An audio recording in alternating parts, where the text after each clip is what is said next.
Awalnya polisi cuma ngira ini kasus keracunan biasa. Satu keluarga terkapar dengan mulut berbusa di dalam sebuah kontrakan di Bekasi. Tapi pas polisi mulai meriksa sisa ampas kopi yang ada di lantai, mereka malah ngebuka kotak pondara di salah satu serial killer paling keji, paling licik, paling manipulatif di era modern sekarang. Bersama gue Indra, hari ini kita bakal bedah tuntas kejahatan Wawon Erawan dan komplotannya.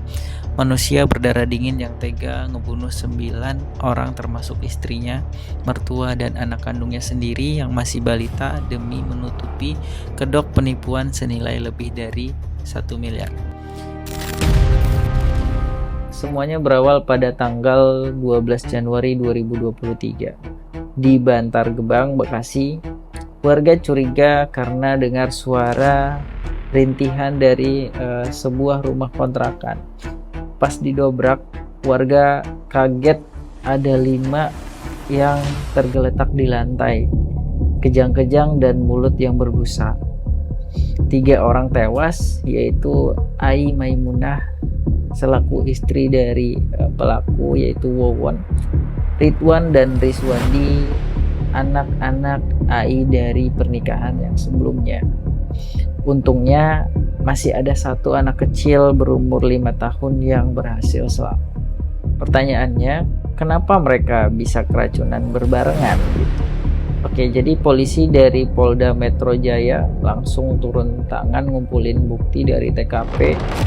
Bukti pertama ditemukan adalah sisa kopi hitam dan muntahan korban. Pas dites di lab forensik, isinya bukan bakteri makanan basi, melainkan racun pestisida pembunuh hama rumput. Ini fix pembunuhan berencana. Polisi mulai nyari siapa anggota keluarga yang hilang dari rumah itu. Ternyata suami dari Ai Maimunah, yaitu pria paruh-baya bernama Wawon, tiba-tiba ngilang tanpa jejak.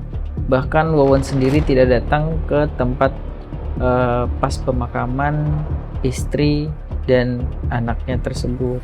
Dari sini radar polisi langsung ngarah ke Wawon. Polisi akhirnya ngejar Wawon ke tempat kampung halamannya, yaitu di Cianjur, Jawa Barat. Wawon ditangkap bareng partnernya, yaitu Solihin alias Duloh dan Dede. Pas diinterogasi, Wawon ngaku kalau dia nyuruh Duloh buat ngeracunin keluarganya di Bekasi. Alasannya karena Maimunah mulai curiga sama bisnis gelap yang dijalani Wawon tersebut.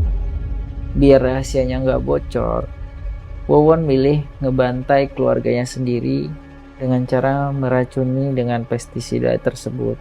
Pas polisi lagi geledah area rumah Wawon dan Duloh di Cianjur, polisi ngelihat ada ubin yang semennya itu masih baru dan ada gundukan tanah di area rumah tersebut. Polisi bawa alat gali, mereka nemuin kerangka manusia di lubang yang ada di area rumah tersebut. Digali lagi di titik lain, ketemu lagi kerangka lain. Total ada 4 kerangka di Cianjur ditambah 1 kerangka lagi di Garut yang dibuang ke laut. Wawon dan Duloh ternyata udah ngebunuh orang sejak tahun 2020. Siapa aja nih korbannya? Yaitu mertuanya sendiri, mantan istrinya, sampai balita berumur 2 tahun bernama Bayu, anak kandung Wawon sendiri, yang dicekik lalu dikubur di samping rumah karena sering rewel. Lo bayangin bapak macam apa yang tega ngebunuh anak balitanya sendiri. Sekarang pertanyaan terbesarnya, buat apa Wawon ngelakuin ini semua? Jawabannya klasik tapi bikin emosi juga. Alasannya adalah uang. Dia pura-pura jadi sosok dukun sakti bernama Aki Banyu. Lewat sosok fiktif ini, Wawon dan Duloh nipu belasan tenaga kerja wanita atau TKW yang lagi kerja banting tulang di luar negeri. Jadi modusnya ini, Aki Banyu ini atau Wawon ini ngaku bisa menggandakan uang. Ya, para TKW disuruh transfer gaji mereka setiap bulan ke rekening tersangka, yaitu DD.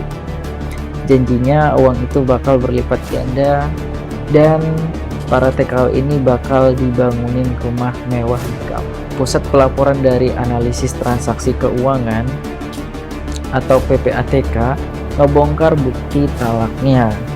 Total aliran dana dari kantong para TKW ke komplotan Wawon tembus 1 miliar rupiah.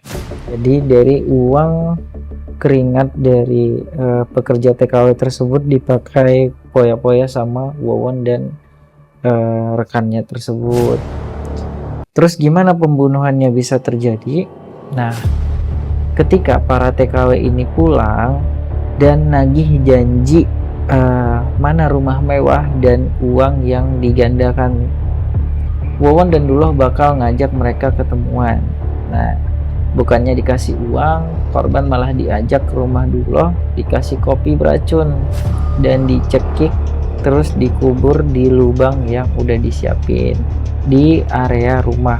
Jadi biar lo nggak penasaran, ini rekapan bukti kuat dari kepolisian yang bikin Wawon CS nggak bisa ngelak sama sekali, yaitu bukti kimiawi. Sisa racun tikus dari pestisida di TKP yang identik di TKP Cianjur, itu satu ya. Yang kedua itu bukti forensik DNA kerangka di Cianjur cocok 100% dengan identitas TKW yang dilaporkan hilang. Lalu bukti finansial, buku tabungan di ATM milik di kartu ATM milik para korban TKW ditemukan di rumah tersangka. Dan yang keempat itu bukti digital voice note di mana Wawon memalsukan suaranya jadi Aki Banyu buat merintahin Duloh bunuh korban dan manipulasi para TKW tersebut. Akhirnya komplotan Wawon divonis hukuman mati oleh majelis hakim. Skenario licik yang mereka bangun bertahun-tahun runtuh lewat satu cangkir kopi di Bekasi. Kasus ini jadi pelajaran yang nyakitin banget ya, terutama buat para pejuang rupiah di luar sana. Ingat guys, nggak ada jalan pintas buat kaya, apalagi lewat penggandaan uang yang nggak masuk akal. Hati-hati sama siapa lo naruh kepercayaan, karena orang terdekat bisa jadi musuh paling mematikan.